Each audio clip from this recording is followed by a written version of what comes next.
Sound Speeds, and welcome back to the Sound Speeds podcast. Now, ever since I started doing any kind of podcast on this channel, I've been putting it out there that if you have any questions you'd like me to answer, please submit them to me and I will answer them in a podcast or in an upcoming video of some sort. Now, sometimes people will write me something and it's a very quick answer, but sometimes people write me something and there's more in depth to it. Now, anybody who knows me in the real world knows that I type at like 3 words per second and most of those are misspelled. So that would make it 2 or more, right? Well, anyway, I'm not going to sit there and type all day because it would literally take me all day and speech to text is garbage. So I'm going to go ahead and answer this email that I received from a guy named Eric and answer all of his questions out there, even though I did reply to him and said, so this is a lot. Would you like to talk on the phone sometime? And it's been 10 days and he never replied. So here's an episode of the podcast with his answers. Let's start out by reading right down to the first question. My name is Eric and I've been watching your videos for a little while now. Thank you for sharing your expertise. I recently started my first gig as a boom operator on a student film. I was wondering if you would be able to answer some of my questions. Are there any exercises that you recommend for building arm strength and endurance? Okay, this is one of those things where if you have been watching my channel for a while, if you follow Ken Strain and his Master Boom, if you read Petrushka Miroslawa's book about booming, then one of the things you're gonna hear is that takes are getting longer and longer. And it's not about just holding a boom over your head anymore. It's about trying to make yourself comfortable for a long take. So when it comes down to exercising, I don't stretch. I don't exercise. I simply try to get myself in some sort of a position where it's going to be comfortable. For example, I've done videos in the past where I have tested certain products like, the Boom Operator is one of them. And you can check out that video right there if you're interested. But then there's also, in addition to things like that, there's the articulated boom segment, which is made by Ambient. And then K-Tech also has articulated booms, which I show one in that video right over there as well. But the main point that I'm getting to is that there are ways of holding a boom where it doesn't hurt you. Now, just to at least answer your question though, I will tell you this. In a former life, I was a martial arts instructor, believe it or not. And one of the things I did do a lot of is coaching people in how to exercise. And one of the things that people always seem to get wrong with regards to exercising is that they'll do something and they'll bounce it. They'll bounce a wrist. They'll do this number back and forth. Honestly, that doesn't do a whole lot. If anything, you're going to overstretch a ligament or something like that by if you do something like this and you're trying to stretch and you're twisting, you're going to hurt something. What you're going to want to try to do instead is hold as much as you can stretch and then just hold it. So if you're doing a wrist stretch, for example, this is an Aikido wrist exercise. You can just press your wrist down, like, keep your pointer finger up, grab just like this, and then simply just push straight down. And what I'm doing here is pressing down to the point when I can no longer press down. And I'm not trying to force it. I'm just kind of going to the stretch point and holding it. And after you do that for a little while, you can move on. Now, that is the kind of stretch you're going to want to do, because anything else that you do where it's involving bouncing or overstretching or any kind of a fast movement is not going to be a full stretch. If you're trying to stretch out your neck, for example, you're going to want to go all the way up and hold it in that position and then go all the way down and then hold it left and right and then tilting, that kind of thing. Shoulders, same exact thing. Now, if you do a slow roll, you can do that, but I still recommend doing, any kind of an exercise where it's kind of hard to do in here, but anything, I'll do this, where I'm simply just holding a position. Okay, you just hold it for a little bit. And so go through, it doesn't really matter what the stretch is. The main thing is to do the stretches right. If you're trying to warm up something, then bouncing it is going to overstretch, not stretch, overstretch, not stretch every single time you bounce, as opposed to pressing and holding in a certain position at the point where you're going to stretch and then allowing your muscle to actually relax a little bit. So that is one thing I will tell you with regards to exercises. If you just want to exercise, then just pick a shoulder, pick an arm, pick a leg, whatever you want to stretch out, and do it the right way. That is the key. Do things the right way. As for building strength and stamina, a lot of the times with a boom, you can, if you want to, hold a broom or something like that over your head. But really, if you want to practice, holding a boom over your head with a full Zeppelin and stuff like that, you can. But all you're going to do is wear yourself down. And I mean, you can definitely do that if, for those situations where you need to be up higher, but that's one of those things where I would almost recommend getting on an Apple box and holding it comfortably as opposed to going overhead if you can. If you can't get on an Apple box, can you get on a ladder and farther away? Can you do something like an articulated segment? Can you maybe change your angle and just hold it more comfortably? There's a whole lot of different techniques you can use. Now, I do have the 3BO boom operator series, but I don't go into anything physical in that. It's more about managing being a boom operator. You can watch that series if you're interested. I'll put the playlist right over there if you're interested. But the next question, he says, do you have any advice for tricky scenes? For example, one of my first scenes was a wide shot where the characters were whispering to each other and we were outdoors in the city. It was not easy. Okay. You are a boom operator, not a wizard. Okay. So if it's a wide shot, what you're going to want to try to do is shut down any coverage at the same time as the wide. Go talk to the director or the first AD and say, can we do the wide shot by itself? Get that out of the system, then go in for the coverage. Because there's no reason to do a shot where it's like 15 feet of headroom or even 3 feet of headroom when people are whispering in a loud environment and to do coverage at the same time. So a lot of people try to do it. I would try to shut that down. If not, you're going to have to resort to the lavs. Most of the time you wear, the actors are wearing lavs. You're going to use that in a noisy environment anyway, because it's going to play better than a boom. And that's just the nature of a microphone that is going to pick up everything as opposed to a lav mic that basically has an area of sensitivity about the size of a beach ball. So when it comes down to booming, wide shots, boom it as well as you can at the edge of frame and play that perspective. If it's just a single camera wide shot, it can sound like it looks. That's perfectly acceptable. When it's not acceptable is if you do a wide and a tight at the same time and you only have a boom playing the wide shot. That means the coverage that looks like the shot that you're looking at right now is just not going to work when it sounds very, very loose, when it sounds far away in a big city. So what you're going to want to do is get the wide shot done out of the system, then go in for 2 different sizes with your coverage on one person. You don't want to cross cover because that's going to require 2 booms. You're going to try to do 2 cameras this way, then 2 cameras back this way, or whatever. Try to split it up if you can, where you do one talent, then the next talent if you're doing a student project.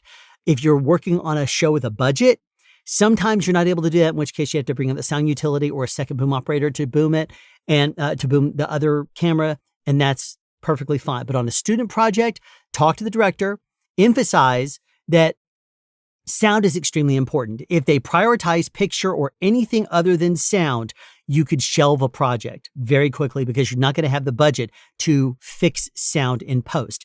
People are very forgiving of weird exposures, overexposures, underexposures. If something just looks green, if it looks really muddy, if it just doesn't look right, if you shot with a too high ISO and it's grainy, people forgive all that. But a shot that goes from a boom to a bad ADR line or a lav mic just throws people out of it because it's like, whoa, that just sounded totally different and the shot didn't change. So what you're going to want to try to concentrate on doing is getting the wide out of its way. Get the wide done. Use lavs if you need to. Play a boom for perspective. This is just a single camera. If it's not, if they have to do wide and tight, you're going to have to play the lav on the person who's going to be on the tight camera. You just have to. Because when they look at that tight camera in the dailies or when they go back and look at the footage, it's plain as day. You cannot use a boom for that because it's going to sound like it doesn't match the shot. So you got to play a lav on that. The person who is on camera definitely needs to have a lav. So that is what I would recommend. Do your best in a wide shot. The main thing that's going to help you though is to do the wide by itself. If they need to do a wide from this direction and a wide from this direction, see if they'll do those at the same time. And then you go in for coverage. That's when you get a boom over it. Because you can tell them right now, most of the show is going to live in the coverage. It's going to live in the close-ups. The wide shots are going to be used for a second or two at most. And there's no reason to blow your entire coverage because they insist on doing the wide shot 5 times at the same time as coverage, and you can't get in there with the boom.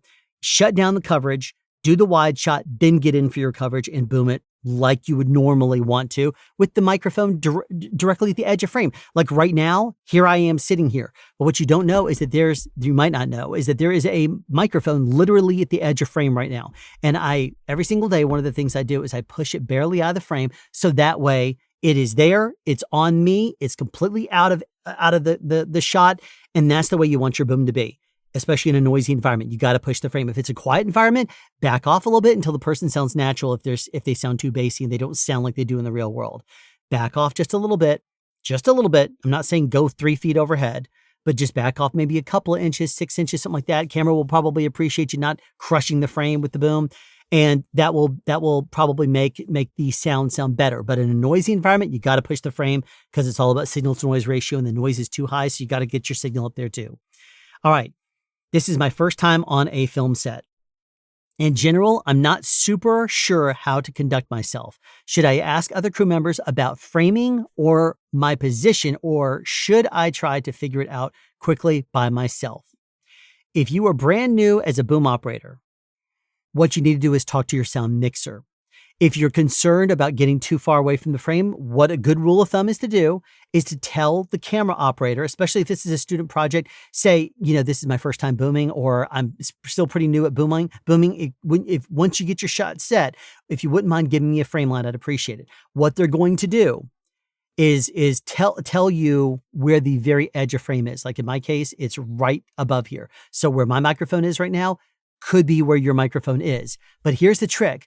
Don't start high with your microphone and say, all right, tell me when I'm out. They'll say you're out now. And you're like a foot and a half over them. So what you're going to want to do is start with it closer. And then they'll say up, up, up, up, up, up, up, up, up, up, up, up, up. There's your frame. That's when you're out. Start in the shot and pull yourself out. Obviously, don't hit the actor, but that is the big, if you have stand-ins, that's a better way to do it. Then when you go up higher and higher, look with your eyes at something that is crossing the background. If there's a door jamb, if there's a window frame, something like that, look at whatever that is and make a mental note that that's where your microphone cannot go below. Double check it with the real actors because their height may not match. But once you kind of figure out where you're supposed to be, not to drop below a certain point, then that's going to be where you want to live. I would also say, in addition to that, a sound mixer is going to often tell you, get down closer, get in there closer, get in there closer. They're going to tell me, wow, you sound so far away and you're literally at the edge of frame. Back in the early days of digital, we used to have frame lines. They used to actually, you used to have like an overscan area or an underscan where you could actually see outside of the frame lines. Now it's basically full frame. But back in those days, you could see the boom coming in on the top of it. And they would sometimes mask it out where it's just solid black. Sometimes it would be like a ghosted image where you could see the rest of the frame that is not actually going to make it into the show. And that's where you would see the boom start to come in. Sound mixers used to always say, come in closer. I don't see the boom yet. Coming closer, coming closer, coming closer. The problem is when the shot is like this and they're telling you to push in and you're literally right there, but you're trying to hold the boom out at 7 or 8 feet away, and you're trying to hold the boom literally in the part that's on frame and it's about 1/4 of an inch. And if the boom pops up out of that, they're going to say, you need to push in. And you're like, at this frame, the frame, the area there is like 1/4 of an inch. The thing is though, a lot of sound mixers like to boom with their eyes, not their ears. What I used to always do in those situations is say, how does it sound? And if they say it sounds too far away, I'm like, I'm literally there. But what you're seeing is a 1/4 inch frame, and there's no way I can hold it there without popping into the frame. I'm right there though. Listen. So anyway, that is the big thing I would say is the boom operator should communicate with the camera operator, and if they're too busy, ask the first AC, the focus puller, if that person's around. And then the sound mixer also. Those are the two main people you want to involve yourself with. Don't be afraid to ask either one of them for help. Camera operators know what the shot's going to be. And if they tell you where the frame is and they change it or something like that, that's on them. If they tell you where the frame is going to be, one of the things I'll usually do is I'll say, if I watch the scene, if I watch the rehearsal and someone like throws a look upwards, if they look upwards, I know that at some point the camera may tilt up and look at that. So I'll also say, are you going to be reaching for the sign up there? Are you going to go up to that or something like that? That way I will know if they're planning on doing it. And then are they going to go up and stay, or are they going to go up and then back down, or how is that going to be played? I will want to know. So I'll usually ask the camera operator, are you going to be going up in this? And then if they say no, say, do me a favor then. If you change that and you decide to go up, let me know. Otherwise I'll be in your frame. And usually what I'll tell people, of course, I'm more experienced, is I'll tell the camera operator, if you just, communicate with me anytime you change up your shot, because, I don't want to be in your frame. If you are going to change your shot after you tell, just communicate that with me and I'll stay out of your frame. Unless there's like a problem or something like that. And most of the time, this day and age, camera operators are not even on set. They're operating on a remote head in a chair, offset someplace, and you have to go find them. And there's only a dolly grip on set, pushing things around. If you try to ask them a question, the camera operator's just blah, blah, blah, blah, blah in their ear, driving them crazy. By giving them constant thing, they'll say, hold on a second, he's talking to me. Hold on a second, she's talking to me. Hold on a second. And they're just going to be constantly listening. And so there's no time to actually communicate with you. So you do need to go and talk to the camera operator and say, hey, do me a favor. If you change up this, is this what you're doing? Cool. If there's a change, please tell the dolly grip to relay this to me. I'd really appreciate it. And if you do that, I'll be out of your frame. I'll stay out of it. That is the main kicker right there, is you want to try to communicate with the camera operator because they're the one pointing the camera. Sound Mixer is going to help you with frame lines and stuff if the camera operator is too busy. And they'll also help talk through things like, oh, camera just focused back there on the person that's deep in the room. Can you swing back there? They'll keep you honest on that kind of thing. If there's one person in the foreground, one person in the background, and they're rack focusing back and forth between two people, they can help you with the timing of that.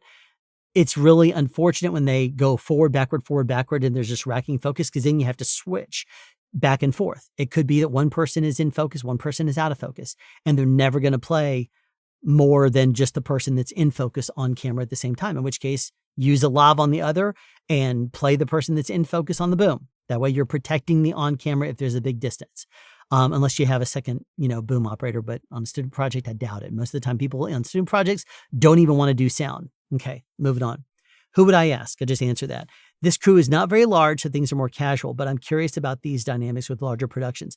Kind of just gave you that as well. Apologize if you already covered this in past videos. I'm still trying to play catch up with what you do. Here's where I'll leave you. I do have a playlist called For Boom Operators, and you can check that playlist out right there. And there's a link at the end of this video as well. So you can look at the videos that I have that are designated towards booming. There's techniques on how to properly change hands, with a change from the right hand leading to left hand leading and vice versa. How to do boom walk and talks, tricks about understanding how the sun works and how to get close to someone. All these different tricks of the trade, I teach them in different videos on this channel. But hopefully this gives you a little bit more insight. If you're watching this, Eric, you might not have replied to my email because you're so busy on set trying to do it that you didn't even have time to write back. And I get it. I mean, life is busy. And when we're on a show, it's extremely busy. So I will leave you there. If you have any questions you would like me to answer in an upcoming episode of the SoundSpeeds podcast, please email it to alan@soundspeeds.us and I will answer them in an upcoming episode. Thanks for tuning into this episode of the SoundSpeeds podcast, and I will see you in the next one. Have a question you'd like answered or want to add something? Be sure to write it in the comment section down below. You can also make a suggestion for future topics of discussion. Again, comment section down below, or you can email me at soundspeeds@yahoo.com. Be sure to subscribe and turn on notifications so you won't miss out on future sound advice.